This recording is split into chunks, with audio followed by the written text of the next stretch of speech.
মা, এটা কি পদ্ম ফুল? না মমো, এটা হচ্ছে শাপলা ফুল। এটা দিয়ে কি করবে মা তুমি? এই শাপলা ফুলের আজকে বড়া তৈরি হবে।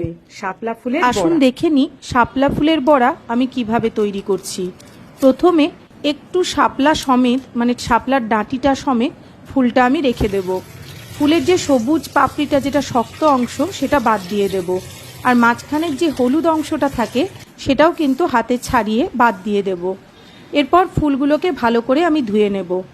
এরপর একটি অন্য পাত্রে আমি নিয়ে নেব 4 চামচ মতো বেসন, চালের গুঁড়ো, হলুদ, কালো জিরে, জিরের গুঁড়ো, আর নিয়ে নেব আমি শুকনো লঙ্কার গুঁড়ো, আর দিয়ে দেব একটুখানি কাঁচা লঙ্কা কুচি। এই সমস্ত কিছু দিয়ে আমি অল্প অল্প করে জল দিয়ে একটা খুব ঘনও না আবার খুব পাতলাও না এরকম একটা ব্যাটার তৈরি করে নেব। আর হ্যাঁ, অবশ্যই আমি এর মধ্যে দিয়ে দেব স্বাদ অনুসারে লবণ। আমার ব্যাটার তৈরি হয়ে গিয়েছে। এরপর আমি এর মধ্যে শাপলা ফুল ডাঁটি সমেত এইভাবে মাখিয়ে নিয়ে সর্ষের তেলে ভেজে নেব। ব্যাস তৈরি হয়ে যাবে শাপলা ফুলের বড়া।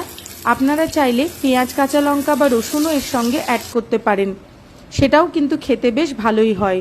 আমার বাড়িতে নিরামিষ শাপলা ফুলই দারুণভাবে বাচ্চারা খায়।